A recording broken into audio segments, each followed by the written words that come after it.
God's great grace it is has brought us all this way. 하나님 말씀은 신약성경 마가복음 10장 46절에서 52절입니다. 긍휼과 믿음이란 제목으로 하나님 말씀 전하겠습니다. 예수님과 제자들이 예루살렘을 향해서 지금 나아가고 있죠. 예수님이 예루살렘으로 나가고 있다는 것은 죽음을 향해서 예수님께서 가시고 있다는 의미가 있습니다. 예루살렘으로 가는 이 여정 가운데 여리고를 지나가셨습니다. 그때 길가에 누가 앉아 있었냐면은 맹인 바디메오가 앉아 있었습니다. 근데 그 사람은 아무래도 이제 맹인이다 보니까 어떤 사회 활동을 하기가 어려웠겠죠. 그렇다 보니까 아마 어쩌면은 이제 구걸로 연명했을 가능성도 있어 보입니다. 거지였는데 맹인이었어요. 이런 바디메오가 길가에 앉아 있었습니다. 성경에서 맹인은 눈이 있어도 보지 못하는 자를 가리키는 거예요. 정말 물리적으로 보지 못해야만 맹인이 아니라 눈이 있어도 그 마음에 깨닫지 못하고 진리를 보지 못한다면 그 사람은 영적으로 맹인이 되는 것입니다. 성경을 보면 예수님께서 맹인의 눈을 뜨게 하는 어떤 이적이 굉장히 많이 등장을 합니다. 예수님께서 보지 못하는 맹인의 눈을 뜨게 하시는 그 이적은 바로 깨닫지 못하던 자를 깨닫게 하시는 그 예수님의 그 역사를 보여주시는 것입니다. 여러분, 앞선 사건들을 한번 보세요. 제자들이 어디에 관심이 있었습니까? 예수님은 조금만 있으면 예루살렘에 입성을 하시고 십자가에 매달려 죽을 상황이 이제 직면하게 됐는데, 제자들은 예수님의 안위를 걱정하기보다 예수님의 그 십자가를 상고하기보다는 자기들끼리 다퉜단 말이에요. 누가 더 크냐? 누가 예수님 좌우편에 앉을 것이냐? 자신들이 커지는 데만 관심이 있었던 게 제자들이었어요. 왜 그랬을까요? 제자들의 눈이 덮였고 마음이 가려져서 깨닫지 못했기 때문에 그래요. 예수님의 십자가가 어떤 의미인지, 예수님이 이 땅에 왜 오셨는지, 지금 예수님께서 예루살렘으로 왜 가시는지 그 의미를 깨닫지 못했기 때문에 그들은 그저 세상적인 것에 자신들의 안위에만 관심이 있었습니다. 이런 면에서 제자들은 영적으로 맹인이었던 거예요. 47절에서 48절 우리 다 같이 읽어보겠습니다. 시작. 나사렛 예수시란 말을 듣고 소리질러 이르되 다윗의 자손 예수여 나를 불쌍히 여기소서 하거늘 많은 사람이 꾸짖어 잠잠하라 하되 그가 더욱 크게 소리질러 이르되 다윗의 자손이여 나를 불쌍히 여기소서 하는지라. 예수님이 지나간다는 말을 들은 바디메오는 크게 소리질렀습니다. 뭐라고 소리질렀죠? 다윗의 자손 예수여 나를 불쌍히 여기소서. 그랬더니 사람들이 조용히 하라고, 시끄럽다고, 방해된다고 제지를 했습니다. 그러자 바디메오는 가만히 있지 않고 더욱 크게 소리를 질렀습니다. 다윗의 자손이여 나를 불쌍히 여기소서, 제발 나를 불쌍히 여겨주시옵소서 라고 이 바디메오가 예수님을 향해서 소리를 질렀습니다. 사람들이 이 소리 지르는 바디메오를 꾸짖고 제지하는 모습은 그 지난날 사람들이 예수님께 그 어린아이를 데려왔는데 그 제자들이 뭐라고 말했습니까? 예수님께 데려오지 말라고 이렇게 제지하는 모습을 보이지 않았습니까? 그런 모습과 지금 바디메오를 제지하는 모습은 굉장히 비슷한 것을 볼 수 있습니다. 여러분, 바디메오가 예수님을 향해서 지금 뭐라고 외쳤죠? 다윗의 자손 예수요. 이 호칭은 뭘 의미합니까? 다윗은 왕이었단 말이에요. 이스라엘의 영원한 왕. 따라서 예수님을 향해서 다윗의 자손 예수여, 이 말은 왕이신 예수여 이렇게 부르는 거예요. 지금 왕이신 예수님이 예루살렘에 입성하고 있는 거예요. 근데 왕이신 그 예수님 앞에 지금 가장 낮고 낮은 거지 맹인 바디메오가 나타난 거예요. 왕이신 예수님이 가장 낮은 바디메오를 지금 고쳐주시는 일이 벌어지는 거예요. 가장 큰 자가 가장 작은 자를 섬겨주시는 일이 벌어지는 거예요. 예수님이 이 땅에 가장 큰 자이신 예수님이 작은 자로 오셨다고 했죠. 그래서 섬겨주시기 위해서 오신 그 예수님의 모습을 왕이신 예수님이 거지 맹인 바디메오를 고쳐주시는 모습을 통해서 보여주시는 거예요. 근데 이 예수님을 이해하지 못하니까 사람들이 야 감히 방해된다. 예수님께 지금 소리 지르지 마라. 오히려 예수님께 다가오는 것을 방해한 사람들의 어리석은 모습을 우리는 볼 수가 있습니다. 불쌍히 여기소서란 말로 번역된 말은 사실 더 정확히 말하면 긍휼히 여기소서란 말이에요. 그래서 여러분 우리가 성경을 보다 보면 불쌍히 여겼다, 긍휼히 여겼다 이런 말들이 굉장히 많이 등장을 합니다. 그래서 이것을 구분하시는 분들이 굉장히 많아요. 불쌍히 여기는 것은 어떤 감정적으로만 이렇게 동정하는 것이 불쌍히 여기는 것이고, 긍휼히 여기는 것은 한 발짝 더 나가서 어떤 행동을 보이는 것이 긍휼히 여기는 것이다. 이렇게 불쌍히 여김과 긍휼히 여김을 구분해서 말씀하시는 분들이 많은데, 사실 성경을 보다 보면 이것은 혼용돼요.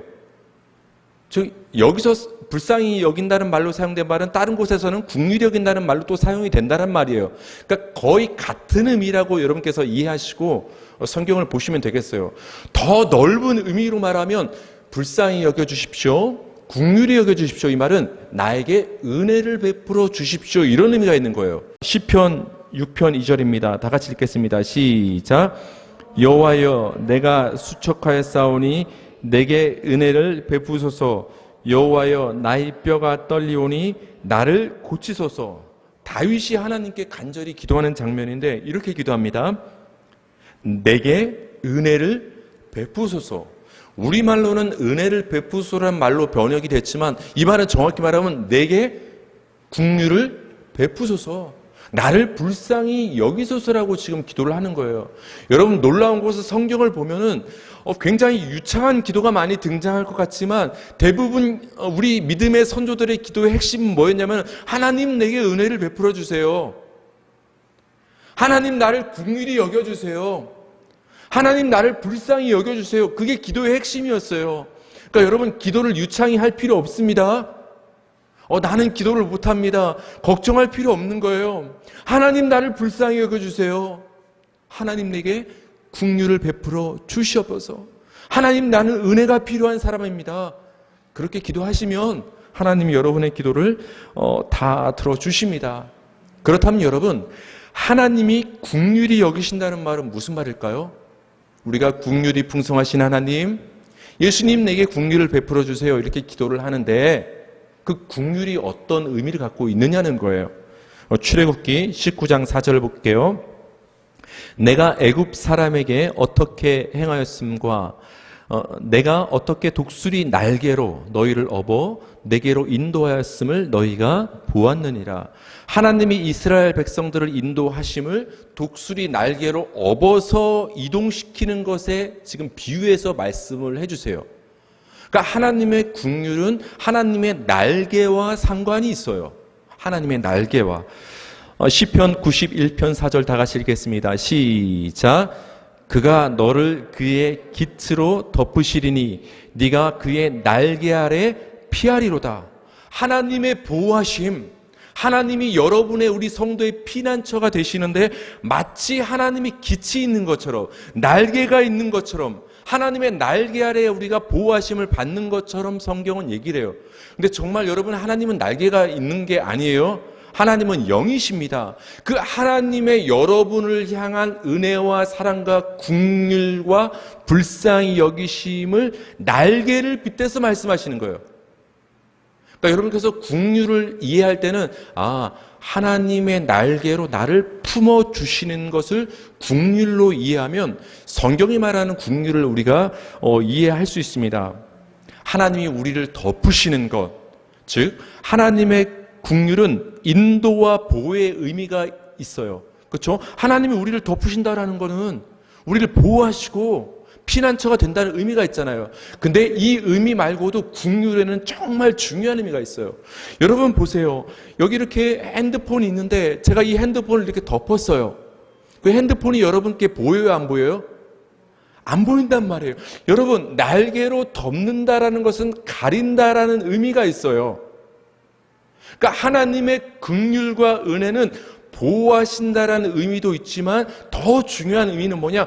보이지 않게 가린다, 덮는다. 이게 하나님의 긍휼의 의미가 됩니다. 시편 85편 2절이에요. 주의 백성의 죄악을 사하시고 그들의 모든 죄를 덮으셨나이다. 여러분이 지금 하나님 앞에 나온 것은 여러분의 죄가 없어서 하나님 앞에 나온 게 아니에요. 여러분 죄가 있으면 하나님 앞에 나오면 다 죽어요. 하나님은 너무나 거룩하신 분이시기 때문에 감히 그분 앞에 나와서 살 자가 없는 거예요. 근데 여러분 지금 다 나왔잖아요. 하나님 앞에 지금 나와서 예배드리잖아요. 이게 어찌된 일이에요? 하나님의 긍휼의 날개로 여러분의 죄를 덮어버렸기 때문에 그래요. 그래서 보이지 않기 때문에 지금 여러분이 살아서 예배드리는 거예요. 그게 하나님의 긍휼이에요. 그게 하나님의 불쌍히 여기심이에요. 출애굽기 30장 18절에서 20절입니다. 제가 읽어드릴게요. 잘 보세요. 금으로 그룹 둘을 속죄소 두 끝에 쳐서 만들되 한 그룹은 이 끝에 또 한 그룹은 저 끝에 그 속죄소 두 끝에 속죄소와 한 덩이로 연결할지며 그룹들은 그 날개를 높이 펴서 그 날개로 속죄소를 덮으며. 언약궤에 대한 율법이 지금 나옵니다. 증거궤에 대한 율법. 하나님의 그 언약궤 안에는 무엇이 들어있냐면은 십계명 두 돌판이 들어있고 아론의 지팡이가 들어있고 만나를 담은 항아리가 담겨 있어요. 이 세 가지 물건들은 무엇을 상징하냐면은 지난날 이스라엘의 하나님을 향한 반역과 원망, 한마디로 말하면 불신앙이 담겨 있는 게 그 언약궤 안에 있는 거예요. 왜 하나님은 이스라엘의 불신앙을 상징하는, 반역을 상징하는 이 물건들을 언약궤 안에 넣으라고 했을까요? 이게 뭐 좋은 거라고? 언약궤 안에 그 이스라엘의 불신앙을 상징하는 것들을 넣고서 그 위를 뚜껑으로 덮습니다. 그 뚜껑을 뭐라고 말하냐면 속죄소라고 해요. 시은좌라고 하고. 근데 그 속죄소 그 뚜껑 위에는 양쪽에 그룹 천사를 새겨 넣었어요. 근데 그 천사가 멋있게 양 날개를 이렇게 펼치고 있어요. 그리고 마주 보고 있어요. 이 뚜껑을 이 속죄소를 양쪽에 그룹 천사가 이렇게 날개를 펴고 감싸고 덮는 모습으로 있는 것이 하나님의 언약궤예요. 근데 그 안에 뭐가 있다고 했죠? 여러분의, 우리의 죄가 그 안에 담겨 있어요. 근데 그 죄를 뚜껑으로 덮어버리고 날개가 품고 있어요. 이거 뭐예요? 하나님의 긍휼을 보여주는 거예요. 언약궤는. 하나님의 사랑이 무엇입니까? 한마디로 말해 보십시오 하면 이렇게 말하면 돼요. 하나님의 사랑은 긍휼입니다. 하나님의 사랑은 뭐라고요? 긍휼입니다. 덮으시는 거예요, 하나님은. 여러분의 죄를 그 하나님의 약속 안에, 하나님의 맹세 안에 집어넣어놓고 덮어버리는 거예요. 왜 하나님이 덮으신 거예요? 지금 하나님이 약속하시는 거예요. 다시는 내가 너의 죄를 보지 않겠다.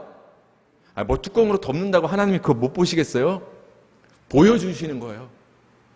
너의 수많은 그 죄를 내가 다시는 뭐라고 하지 않겠다. 내가 그걸 갖고 너희를 심판하지 않겠다. 너희를 정죄하지 않겠다. 덮으시는 거예요.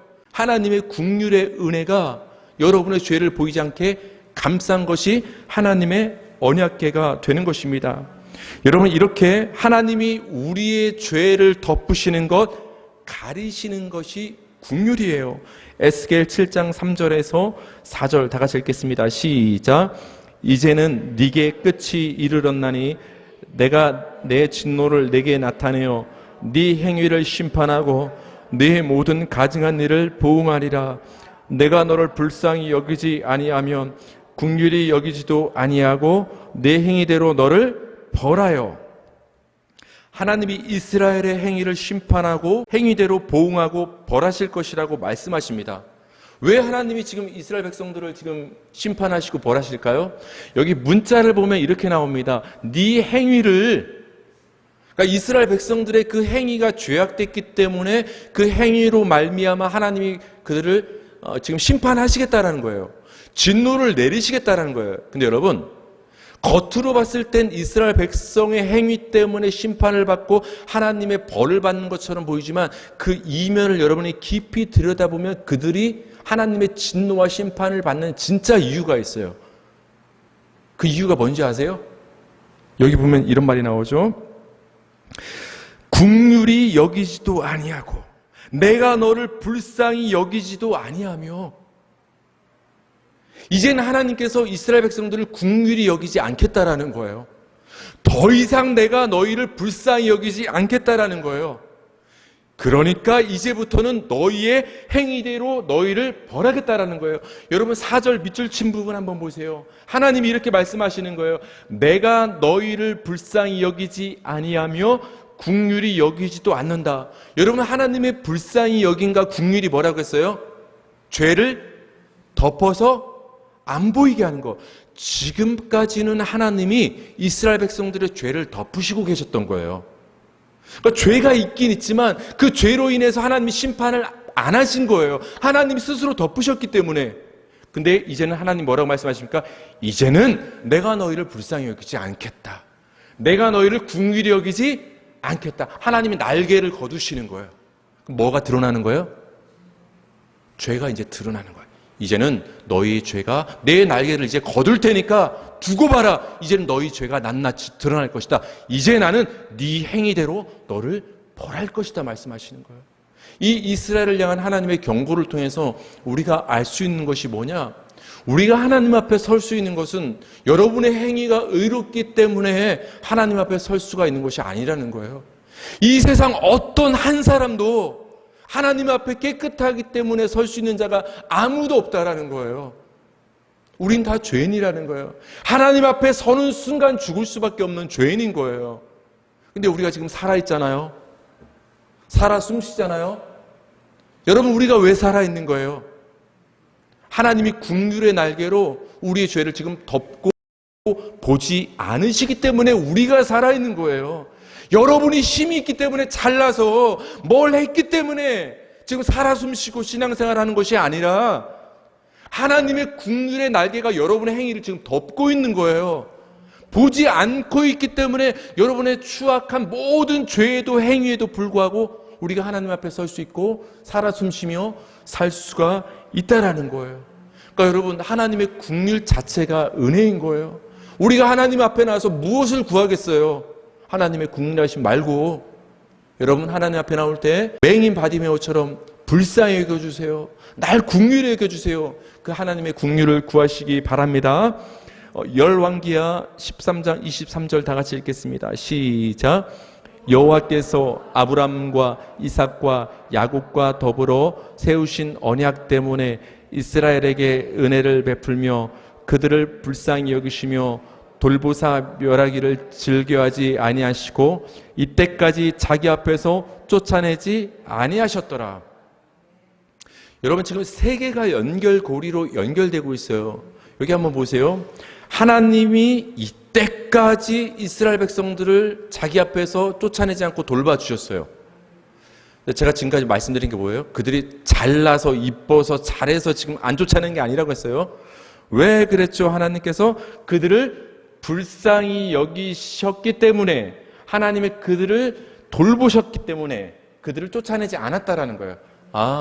하나님이 이스라엘 백성들을 그동안 쫓아내지 않으신 것은 그들을 불쌍히 여기시고 은혜를 베풀었기 때문이구나. 다시 말하면 하나님의 긍휼 때문에 그들을 남겨놓으셨구나 알 수 있어요. 근데 한 발짝 더 나가보자는 거예요. 그렇다면 하나님의 그 긍휼은 뭐 때문에 이스라엘 백성에게 부어졌는가? 왜 하나님은 굳이 긍휼을 베푸시는가? 그 긍휼의 그 원천에 대해서 저는 이제 말씀드리기를 원하는 거예요. 이 첫 줄에 나와 있죠. 여호와께서 아브람과 이삭과 야곱과 더불어 세우신 언약 때문에 이렇게 나오고 있어요. 하나님이 그 조상들과 맺은 언약 때문에 내가 이스라엘 백성들을 어떻게 한다? 불쌍히 여기고 긍휼히 여겨서 내쫓지 않고 내가 지금까지 돌봐왔다. 언약 때문에. 다시 말하면 하나님의 약속이 없었으면 하나님의 긍휼이 베풀어지지 않는 거예요. 하나님 앞에 설 수 없다라는 거예요. 변함이 없으신 신실하신 하나님께서 변함없는 약속을 주신 게 언약이에요. 그 언약을 우리 성도들에게 줬다라는 거예요. 그 언약이 주어졌기 때문에 그 언약이 주어진 자들을 하나님이 긍휼히 여기신다라는 거예요. 그러니까 아무나 긍휼히 여기시는 게 아니에요. 하나님이 약속이 주어진 자만 하나님이 긍휼히 여기시는 거예요. 49절에서 50절 다 같이 읽겠습니다. 시작. 예수께서 머물러 서서 그를 부르라 하시니 그들이 그 맹인을 부르며 이르되 안심하고 일어나라. 그가 너를 부르신 다음에 맹인이 겉옷을 내버리고 뛰어 일어나 예수께 나아오거늘. 나를 불쌍히 여겨 달라는 그 바디메오 외침에 예수님께서 그 바디메오를 부르십니다. 예수님의 부르심을 받고서 이 바디메오가 겉옷을 내 던지고서 예수님께 뛰어 나갑니다. 왜 겉옷을 집어 던졌다라는 표현이 여기에 왜 나올까? 저도 그냥 지나칠까다 이 바디메오가 예수님의 부름에 겉옷을 집어 던지고 간 그 행위의 의미가 뭘까 살펴봤습니다. 로마서 13장 12절입니다. 밤이 깊고 낮이 가까웠으니 그러므로 우리가 어둠의 일을 벗고 빛의 갑옷을 입자. 어둠의 일을 벗자라고 지금 바울 사도가 권면을 합니다. 근데 어둠의 일을 우리가 이제 버리자 그런 얘기를 할 때 지금 옷을 벗는다는 표현을 통해서 지금 얘기하고 있어요. 바디메오가 겉옷을 집어 던지고 예수님께 나아갔을 때 쓰였던 단어와 어둠의 일을 벗고라 할 때 쓰였던 단어가 같은 단어가 쓰이고 있어요. 여기 보면 어둠에서 빛으로 나갈 때 옷을 벗는다라는 표현을 지금 쓰고 있단 말이에요.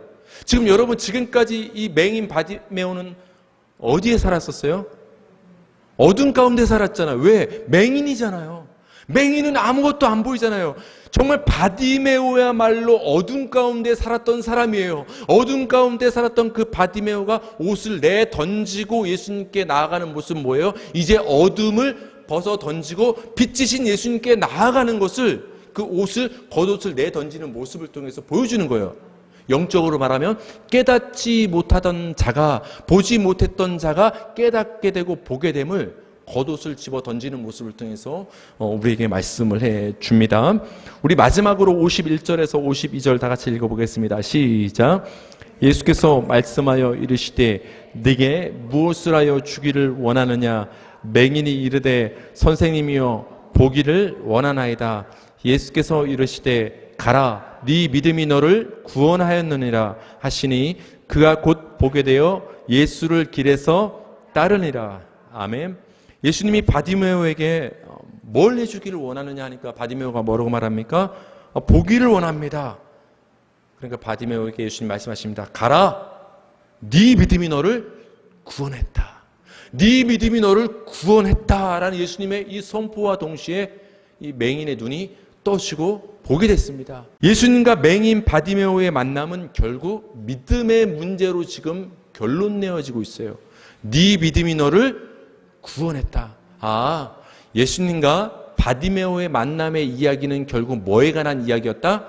믿음에 관한 이야기였다라는 것을 우리는 알 수가 있습니다. 여러분, 그러면 예수님이 칭찬하신 바디메오의 믿음은 도대체 어떤 믿음이냐는 거예요. 우리는 믿음하면 항상 뭘 떠올린다고 했죠? 어떤 행위를 떠올립니다. 그렇죠. 뭐를 했으면 믿음이 있고 하지 못했으면 믿음이 없고. 근데 예수님께서 지금 칭찬하신 이 바디메오의 믿음, 네 믿음이 너를 구원했다라고 할 때 그 믿음은 뭐냐는 거예요. 여러분, 바디메오가 지금 예수님께 내어놓은 행위가 있습니까? 뭐 예수님께 자랑스럽게 내놓을 만한 그런 것이 아무것도 없잖아요. 근데 예수님은 바디메오의 이 믿음을 칭찬한단 말이에요. 네 믿음이 너를 구원했다고. 바디메오의 믿음은 무엇입니까? 예수님을 향한 외침. 주여 나를 불쌍히 여겨주세요. 나를 긍휼히 여겨주세요. 주님을 향한 나를 불쌍히 여겨달라는 이 바디메오의 외침을 예수님께서는 믿음으로 보신 거예요. 왜 불쌍히 여겨달라고 한 거예요, 바디메오가? 자신이야말로 긍휼히 여김, 불쌍히 여김이 필요한 존재임을 안 거예요. 내가 정말 무엇이 필요하지 않다면 남에게 그것을 구하겠어요? 구하지 않는단 말이에요. 나야말로 불쌍히 여김이 필요한 존재임을 알고 인정할 때 불쌍히 여겨달라고 하는 거예요. 바디메오는 그걸 알았던 거예요. 뭘 한 거예요? 나야말로, 자신이야말로 불쌍한 존재임을, 하나님의 긍휼히 여기심이 필요한 존재임을, 하나님의 은혜가 아니면 살 수 없는 존재임을 바디메오는 알았던 거예요. 그 자신이 어떤 존재인지를 알았기 때문에 예수님을 향해서 딴 것을 구한 게 아니에요. 예수님, 나를 불쌍히 여겨주세요.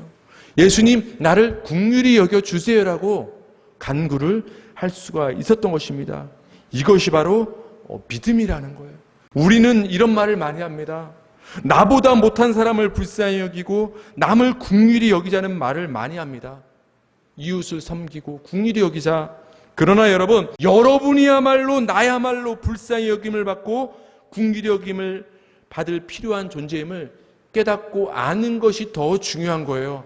이웃을 불쌍히 여기고 긍휼을 베푸는 것보다 더 먼저인 것은 나야말로 예수님의 불쌍히 여기심이 필요한 강도 만난 존재와 같은 것이 바로 나라는 것을 깨닫는 것이 더 중요하다는 것입니다. 마음의 동정과 물질을 주는 것도 불쌍히 여기고 긍휼히 여기는 것이지만 여러분이 받은 그 하나님의 긍휼의 복음을 이웃에게 전하는 것이 진정한 긍휼이 되는 거예요. 그래서 이웃에게 어떤 물질을 전해주고 인간적인 동정을 주는 것도 중요하지만 그것보다 성도가 이웃에게 베풀어야 될 긍휼 중에 긍휼은 뭐냐? 불쌍히 여김 중에 불쌍히 여김은 뭐냐? 여러분이 받으신 그 하나님의 긍휼을 전해주는 거예요. 긍휼이 필요한 자에게, 하나님의 은혜가 아니면 심판받아 마땅한 그 죄인들에게 그 덮으시는 그 하나님의 은혜와 긍휼을 전해주는 거예요. 그게 이웃을 섬기고 사랑하는 긍휼의 모습이 되는 것입니다.